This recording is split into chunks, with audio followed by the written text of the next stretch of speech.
एक कमरे में शोभा को सोता देख उसकी माँ मालती आती है और कंबल खींचते हुए उसे उठाकर बोलती है, अरे ओ करमजली, अब तक क्यों सो रही है तू?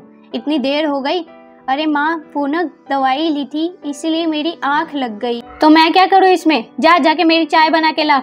उसके बाद शोभा चाय बनाने चली जाती है। इतना सुनने के बाद उसके पिता आते हैं और कहते हैं, कभी तो हमारी बच्ची को तुम चैन से जीने दिया करो, एक हफ्ते में वो चली जाएगी। तुम चुप रहो जी, मुझे देखना है मैं अपनी बच्ची को कैसे संभालूं कैसे नहीं। तुम अपने काम से काम रखा करो। एक हफ्ते बाद शादी हो जाती है। शादी के बाद शोभा अपनी माँ से मिलने के लिए जाती है और कहती है कि अब तो मैं जा रही हूँ माँ, कम से कम इस बार तो मुझे अपने गले से लगा के आशीर्वाद दे दो। इतना सुनने के बाद शोभा की माँ बोलती है, तो चुप रह, सबके सामने यहाँ पे तमाशा खड़ा करने की जरूरत नहीं है। मुझे भी पता है कि तू कितना प्यार चाहती है मुझसे।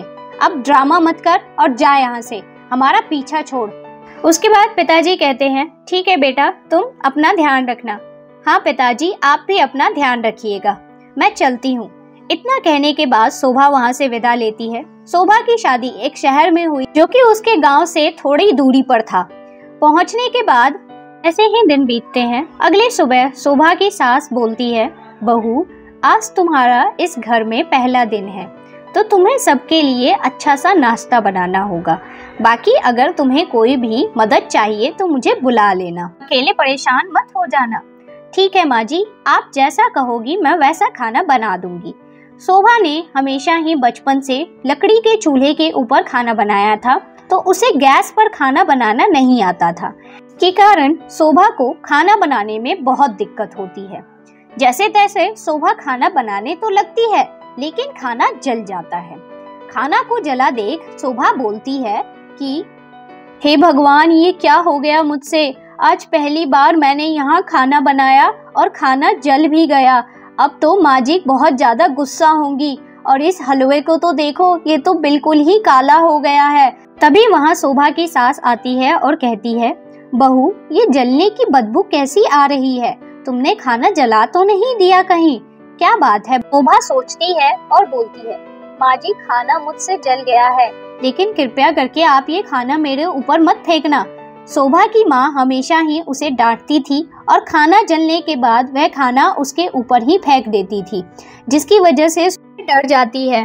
तभी उसकी सास उससे बोलती है, बेटा क्या बात है, तुम इतना ज्यादा परेशान क्यों हो रही हो? कोई बात नहीं, अगर हलवा जल भी गया तो मैं सिखाती हूँ तुम्हें हलवा कैसे बनाते हैं, इसमें परेशान होने वाली कोई बात नहीं है। उसके बाद उसकी सास उसके लिए हलवा बनाती। शोभा को हलवा खिलाने के बाद उसकी सास उससे पूछती है, बेटा तुम्हें हलवा कैसा लगा था? क्या तुम्हें हलवा अच्छा लगा? हाँ माँ जी, आपने जो ये सूजी और बेसन का हलवा बनाया ये मुझे बहुत अच्छा लगा। ऐसे ही कुछ समय बीतता चला जाता है।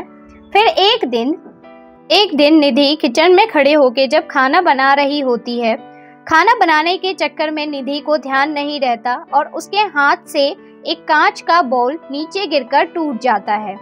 जैसे ही वो बोल टूटता है, निधि देखकर बोलती है, हे भगवान, ये क्या हो गया? उस दिन तो हलवा जलने पर माँ जी ने मुझे कुछ नहीं कहा था, लेकिन ये तो उनका पसंदीदा बोल था। अब माँ जी देखेंगी तो पक्का मुझ पर बहुत गुस्सा होंगी। क्या बात है बहू, ये आवाज कैसी थी किचन से? कुछ नहीं माँ जी, वो आपका एक पसंदीदा बॉल मुझसे गिरकर टूट गया, लेकिन आप मुझे इसके लिए मारेंगी तो नहीं? अरे नहीं नहीं बहू, ऐसा क्यों बोल रही हो तुम? हमारे पास ऐसे और भी बहुत सारे बॉल हैं, एक बॉल ही तो टूटा है।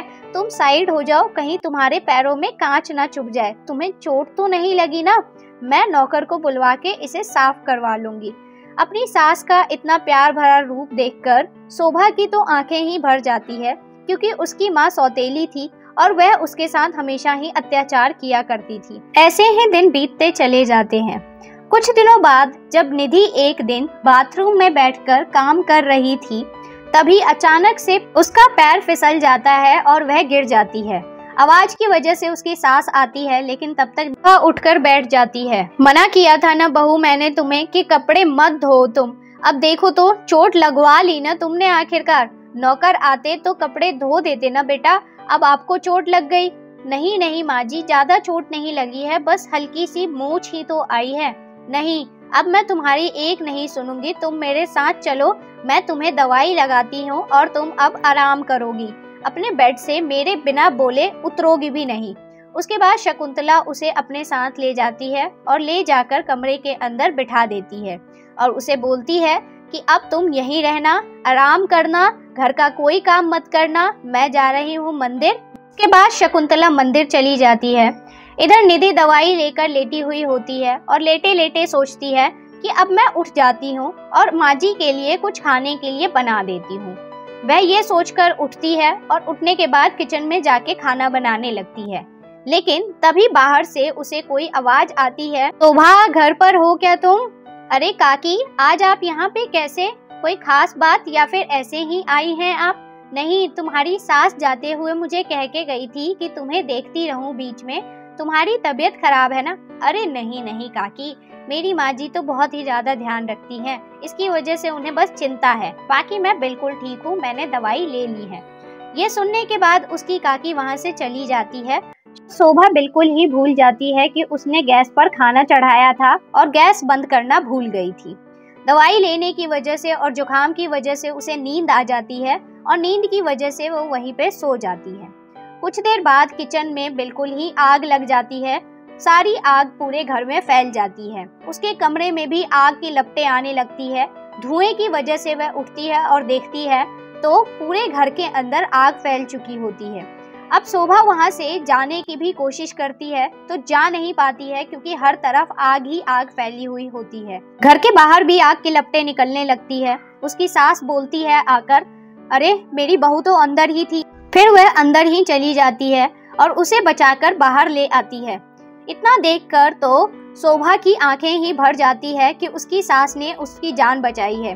वह बोलती है कि माँ जी, आपको ऐसे नहीं आना चाहिए था, को कुछ हो जाता तो? अरे नहीं बहू, मुझे तो तुम्हारी चिंता थी, अगर तुम्हें कुछ हो जाता तो मैं खुद को कभी माफ नहीं कर पाती। ठीक तो हो ना बहू, तुम्हें कहीं चोट तो नहीं लगी है? नहीं नहीं माँ जी, मुझे कहीं चोट नहीं लगी है। मैं बहुत ज्यादा खुश हूँ कि मुझे आप जैसी सास मिली है। आप इस दुनिया की सबसे अच्छी सास। इतना कहकर शोभा अपनी सास के गले लगकर रोने लगती है, क्योंकि जिस प्यार के लिए शोभा हमेशा से तरसती रही वह प्यार उसकी माँ तो नहीं दे सकी, लेकिन उसकी सास ने उसे वह प्यार जरूर दिया। आज की हमारी कहानी कैसी लगी हमें कमेंट में जरूर बताइए।